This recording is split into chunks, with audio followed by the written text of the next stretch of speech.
आप में से कितने ऐसे लोग हैं जो रात को खुले आसमान के नीचे सोए हैं?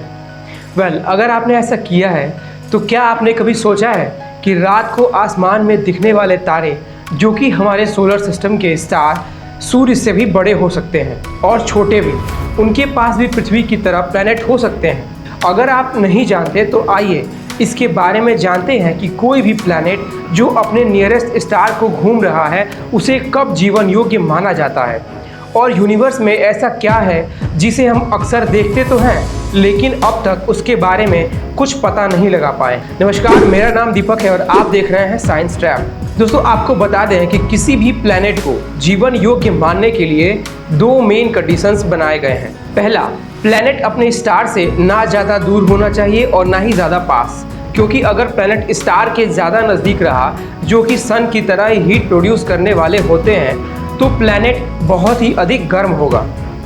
और प्लैनेट अगर अपने स्टार से ज़्यादा दूर रहा तो इतनी ठंड पड़ेगी कि पूरा ग्रह ही हमेशा बर्फ से ढका रहेगा। जैसे कि सैटर्न और नेपच्यून सन से काफ़ी दूर होने के कारण हमेशा बर्फ में जमे रहते हैं। दूसरा जीवन योग्य कंडीशन समझने से पहले आप ये जान लीजिए कि ग्रेविटेशनल फोर्स के कारण ही किसी भी प्लैनेट के पास क्षमता आती है कि वो अपने एटमॉस्फेयर को अट्रैक्ट करके अपने पास रोक पाता है। और ये भी ज़रूरी है कि प्लैनेट के पास ग्रेविटेशनल फोर्स यानी कि गुरुत्वाकर्षण बल नॉर्मल होना चाहिए, क्योंकि अगर ग्रेविटेशनल फोर्स हाई रहा तो प्लैनेट एटमॉस्फेयर को अपने बिल्कुल पास खींचकर हाईली डेंस कर लेगा, और अगर गुरुत्वाकर्षण बहुत ही ज़्यादा कम रहा तो फिर एटमॉस्फेयर बिल्कुल दूर फैल जाएगा और एकदम पतला हो जाएगा। आप इसको ऐसे समझिए कि कोई नॉर्मल मैग्नेट है और उसके पास छोटे छोटे लोहे के टुकड़े रखे गए हैं, तो वो उसे अट्रैक्ट करेगा, लेकिन उसका प्रभाव उतना तेज ना होने के कारण कुछ ही लोहे के टुकड़ों को वो खींच पाएगा। और अगर उसका मैग्नेटिक पावर ज़्यादा रहा तो फिर सारे लोहे के टुकड़ों को बिल्कुल अपने पास खींचकर एक सॉलिड की तरह बना देगा।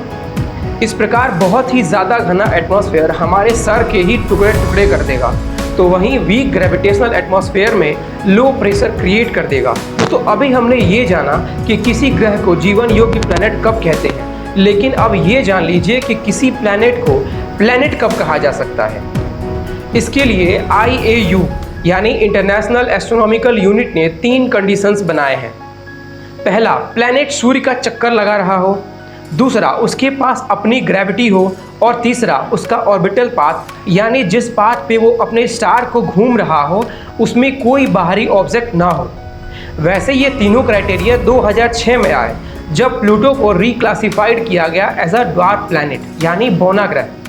प्लूटो तीसरे क्राइटेरिया को पूरा नहीं कर रहा था। दरअसल उसके ऑर्बिटल पाथ में आइसी बॉडीज और ड्वार्फ प्लैनेट्स आ गए थे। इस वजह से अब हमारे सोलर सिस्टम में ऑफिशियली केवल 8 प्लैनेट्स ही माने जाते हैं। वैसे प्लूटो अभी भी वही है और वैसे ही सूर्य का परिक्रमा कर रहा है। दोस्तों, ऐसे ही कुछ और इस अनंत ब्रह्मांड से जुड़ी आश्चर्यजनक बात आइए जानते हैं। सबसे पहले बात करते हैं तेज रेडियो विस्फोट की। FRB यानी फास्ट रेडियो बर्स्ट अंतरिक्ष से आने वाले मोस्ट पावरफुल रेडियो सिग्नल्स होते हैं, जो सिर्फ कुछ मिली सेकेंड के लिए ही दिखाई देते हैं। पहला FRB 2007 में खोजा गया था और तब से लेकर अब तक कई बार देखा जा चुका है, लेकिन इनका ओरिजिन यानी स्रोत अभी तक अननोन है। वैज्ञानिक मानते हैं कि ये विस्फोट ब्लैक होल्स, न्यूट्रॉन स्टार्स या फिर किसी और अनजाने स्रोत से हो सकते हैं। अब बात करते हैं डार्क मैटर की। डार्क मैटर वह रहस्यमयी पदार्थ है जो ब्रह्मांड में उपस्थित है लेकिन सीधे दिखाई नहीं देता।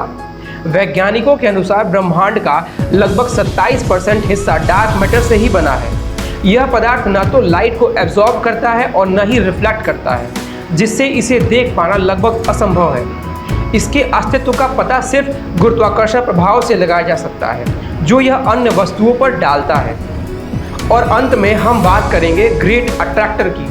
ये ब्रह्मांड का वह हिस्सा है जो हमारी मिल्की वे गैलेक्सी समेत आसपास के हजारों गैलेक्सियों को अपनी ओर खींच रहा है। ये हमारी दृष्टि से लगभग 150 से 200 मिलियन लाइट ईयर दूर है और इसका ग्रेविटेशनल पावर बहुत ही ज़्यादा अधिक है।